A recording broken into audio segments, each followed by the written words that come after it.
বের করেছেন, তিনি ভাগ্যকুলের বিএনপির কাণ্ডারি, দুঃসময়ের কাণ্ডারি, এবং তিনি অন্য কেউ নন।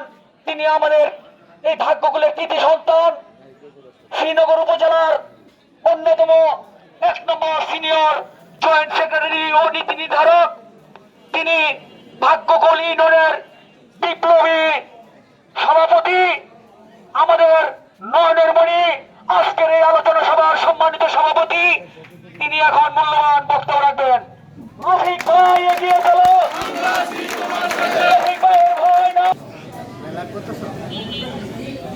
এই সভার আয়োজক বৈষম্য বিরোধী আন্দোলন সংগ্রামে নিহতদের স্মরণে, শহীদদের স্মরণে ভাগ্যকুল ইউনিয়ন 3 নম্বর ওয়ার্ড কর্তৃক আয়োজিত আজকের এই দোয়া মাহফিল ও আলোচনা সভার আয়োজক আব্দুল জলিল মাদ্দর, উপস্থিত ইউনিয়ন বিএনপির সাবেক সভাপতি, সংগ্রামী সভাপতি, দীর্ঘদিন যিনি সরকার। আপনার একটু বলবেন পরেরটা। বাপে ছিল কম্বল চোর, মাইয়া হইল বুট চোর। বাপে ছিল কম্বল চোর, মাইয়া হইল বুট চোর। সেই ভোট চুর মাইয়া ওই যদি ভোট চুরি কইরা শান্ত থাকতো, আমরা এত কষ্ট পেতাম না। উনি কি করলেন? উনি বুঝলেন ভোট চুরিতে আমার মন ভরবে না, ডাইনি বুড়ির মতো এদেশের ছাত্র সমাজের রক্ত চুষে খেতে হবে। উনি সেই রক্ত চুষতে গিয়ে আমার ঢাকা বিশ্ববিদ্যালয় সহকারে রাজশাহী, চিটাগাং, সিলেট, রংপুর বিভিন্ন বিশ্ববিদ্যালয়ের 3 শতাধিক ছাত্র ছাত্রীকে খুন করে সেই রক্ত পান করলেন। শুধু তাই না, হাজার হাজার জনগণের বুকের উপর গুলি চালিয়ে রাজপথ রঞ্জিত করলেন। রাজপথ রক্তে ভিজে গেল। তোমার সেই যতটুকু রক্ত খেয়েছো শেখ হাসিনা, এই বাংলার মাটিতে তোমাকে এনে ফাঁসির কাস্টে তোমাকে ঝুলিয়ে সেই প্রতিশোধ নেব ইনশাআল্লাহ। আর এই প্রতিশোধের সূচনা হবে ভাগ্যকুলের 3 নম্বর ওয়ার্ড থেকে। জলিল ভাইয়ের নেতৃত্বে 3 নম্বর ওয়ার্ডের বিএনপি প্রেমী লোকদেরকে নিয়ে সেই সংগ্রাম শুরু হবে। তত্ত্বাবধায়ক সরকার আপনাদেরকে এই দোয়া অনুষ্ঠানের মধ্য দিয়ে জানিয়ে দিচ্ছি, শেখ হাসিনার বিচার অতি তাড়াতাড়ি দ্রুত কার্যকর করবেন, নতুবা বিএনপির সংগ্রামী জনতা কিন্তু থেমে থাকবে না। উনি শুধু ছাত্রদের হত্যা করে নাই, উনি বিডিআর হত্যাকাণ্ডের মাধ্যমে দেশপ্রেমিক বিডিআর অফিসারদেরকে হত্যা করেছেন। 57 জন সামরিক বাহিনীর অফিসারকে হত্যা করেছেন। আপনারা সংগ্রামী বন্ধুগণ, 57 জন অফিসার 10 বছর যুদ্ধে মারা যায় না। এখন কাদের জন্য এই হত্যাটা করলেন? কাদের জন্য করলেন? তার শ্বশুর বাড়ির লোকদের জন্য করলেন, সেই ভারতের জন্য করলেন। তারা মনে করেছিল সেনাবাহিনীদের অফিসারদের যদি হত্যা করতে পারে, বাংলার উপর দিয়ে রেলপথ নিব, বাংলার বন্দরকে ভারতের জাহাজের জন্য সুবিধা দিব, বাংলার মাটিতে বসে বসে বাংলার জনগণের বিরুদ্ধে ষড়যন্ত্র করব এবং এই বাংলার মানুষকে সিকিমের মতো করব।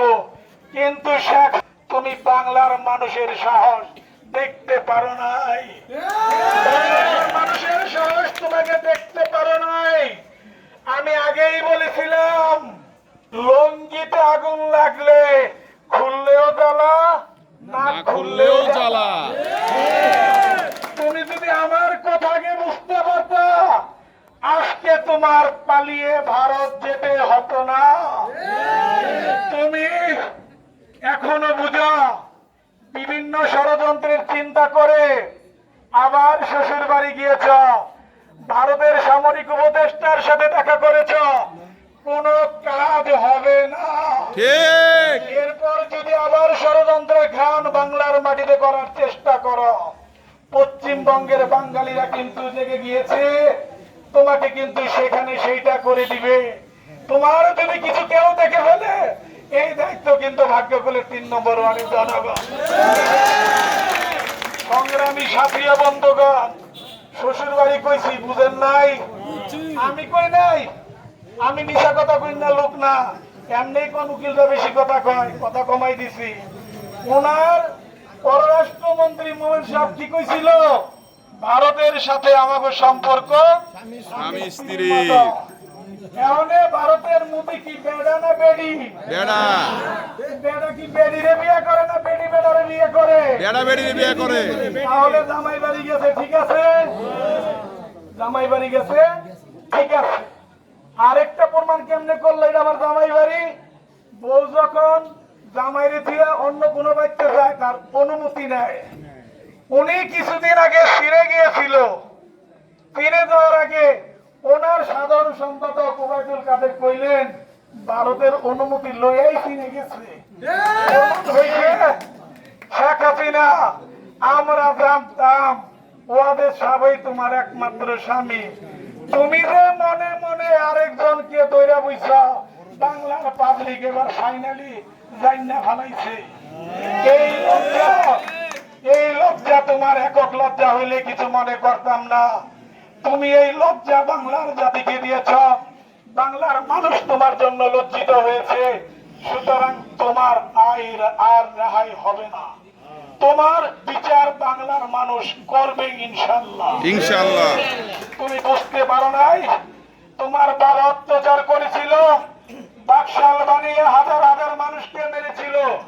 তুমি সেই পথে গিয়েছ, শান্তি পাবা না। কিন্তু দুঃখ একটাই, আমরা ভাই যা জানি যে মানুষ কষ্ট করলেও 3 বেলা না খেয়ে যদি 1 বেলাও খায়, যদি বিপদে পড়ে তার ফাও পাই লয়ে যায় না। উনি যেহেনে যায় কয় না, আমি যেহেনে যাম আমার গোলাবান্ডি লয়ে যাম।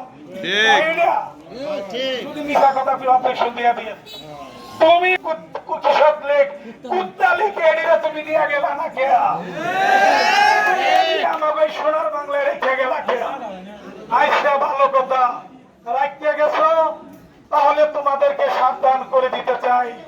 তোর মায়ের চরিত্র যদি তোকে চেহারার মধ্যে আবার ফুটে উঠে, তবে মায়ের কাজ যদি তোমার চেহারার মধ্যে আবার দেখি, তাহলে যতটুকু কাজ করেছিল আমার বন্ধু আমদাদ কইছে, প্রত্যেকটা ঘটনার তিলে তিলে কিন্তু হিসাব নিয়ে দিব। ঠিক। এই আয়না ঘর তোমরা বানাইছিল, আয়না ঘরে নিয়ে আমার নেতা ইলিয়াস আলীকে হত্যা করেছ। হাজার হাজার বিএনপি প্রেমিক নেতাদেরকে তুমি হত্যা করেছ। চৌধুরী আলম, সেই আয়না ঘর কিন্তু আমরা বানাবো না। চৌধুরী আলমকে তোমরা হত্যা করেছ, এরকম হাজার হাজার গুম করেছ। কথা বললেই গুম করেছ, কথা বললেই খুন করেছ। সুতরাং আয়না ঘর হবে না। এমন ব্যবস্থা 3 নম্বর ওয়ার্ড থেকে শুরু হইব, একেবারে ঠ্যাং ব্যাংকে রগে রগে এমন ব্যবস্থা করে দিব, আমাবস্যা পূর্ণিমায় এই ব্যথার যন্ত্রণা বুঝাই দিব। ওই আমাবস্যা পূর্ণিমার জোয়ার এই ব্যথাকে আলাপ পাবে ধরে ইনশাল্লাহ। সুতরাং সাবধান। এখন আমাদের এই কাজগুলি করতে হলে কিছু কাজ করতে হবে। সেই কাজগুলি কি? আমাদের ঐক্যবদ্ধ হতে হবে। ঠিক। যত তালি দিচ্ছেন, তালিতে খুশি হয়েছি, মাঝে মাঝে আমার একটা চিন্তাও করছি। আমরা এই তালিগুলি যদি আমাদের এই ছাত্র ভাইদের মতো নিজের জীবনকে আত্মত্যাগ করে বাংলার রাজপথ রক্তে ভিজিয়ে যদি আমরা শেখ হাসিনাকে পালিয়ে যেতে বাধ্য করতে পারতাম, আমাদের আরো ভালো লাগতো। কিন্তু আমাদের কাজ শেষ হয়ে যায় নাই, আমাদের কাজ আছে। শেখ হাসিনা বিদায় নিচ্ছে, কিন্তু তাদের প্রেতাত্মা, তাদের মধ্যে যে শয়তান আছে, এই শয়তান বাংলার শান্তি নষ্ট করার জন্য কিন্তু পায়তারা করতেছে। একটা বিষয় আপনাদের বলি, শুধুমাত্র বাংলার মানুষ ভদ্র, সভ্য, ইসলামিক মাইন্ডেড, এই কারণে বাংলার মানুষ এখন পর্যন্ত ভালো আছে। দেশ দেশে কিন্তু কোনো থানায় এখন পুলিশ নেই, সমস্ত পুলিশ কিন্তু কোথায় চলে গেছে। তারা একটা 12 দফা দিয়া এইবার তারা পুলিশ স্টেশন ছাইড়ে দিছে। এরা কারণ সেই শেখ হাসিনার প্রেতাত্মা তারা। ঠিক কিন্তু আপনারা ভালো দেখে এই দেশে চুরি ডাকাতি নাই, তা না হলে 3 দিন যদি একটা দেশে পুলিশ প্রশাসন না থাকে সেই দেশের অবস্থা কিন্তু ভালো থাকে না। এটা ওরা বিভিন্ন ষড়যন্ত্রের মাধ্যমে করছে। সুতরাং ষড়যন্ত্র অব্যাহত আছে, আমাদের ঐক্যবদ্ধ প্রচেষ্টার মাধ্যমে এই ষড়যন্ত্রের বিরুদ্ধে রুখে দাঁড়াতে হবে সংগ্রামী বন্ধুগণ। এখন এই ষড়যন্ত্রের সাথে আমাদের মধ্যকার কিছু লোক জড়িত হয়েছে, যারা জীবন ভৈরা আওয়ামী লীগের সাথে চলাফেরা করছে। হাতের ডাক, বাজারের ডাক, রাস্তার ডাক কন্ট্রাক্টরি আওয়ামী লীগের সাথে করছে। এখন তারা বিএনপির মধ্যে ঢুকিয়া বিএনপির পরিচয় দিয়া ঘর বাড়ি জ্বালাও পোড়াও সংখ্যালঘুদের অত্যাচার করার জন্য বিভিন্ন পায়তারা করছে। এরা যদি করতে না পারে আমাদের সেই বিষয়ে সোচ্চার থাকতে হবে। আমি আপনাদের আশ্বস্ত করি, যেই কদিন ভাগ্যকুল ইউনিয়ন বিএনপির দায়িত্বে থাকবো সেই সকল হাইব্রিড নেতারা আমার সামনে, জলিল ভাইয়ের সামনে, আমাদের সামনে, সিরাজ ভাইয়ের সামনে, তানিনের সামনে ইনশাল্লাহ বসতে দিব না। বলে দিব, যাদের কাছ থেকে সুবিধা নিয়েছো সেখানেই থাকো।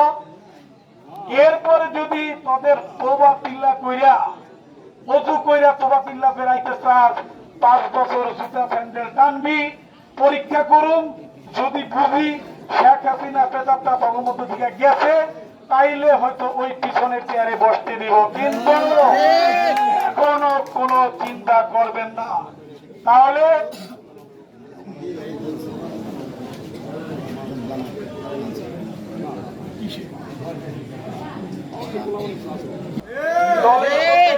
হাইব্রিড যেন জায়গা না পায়।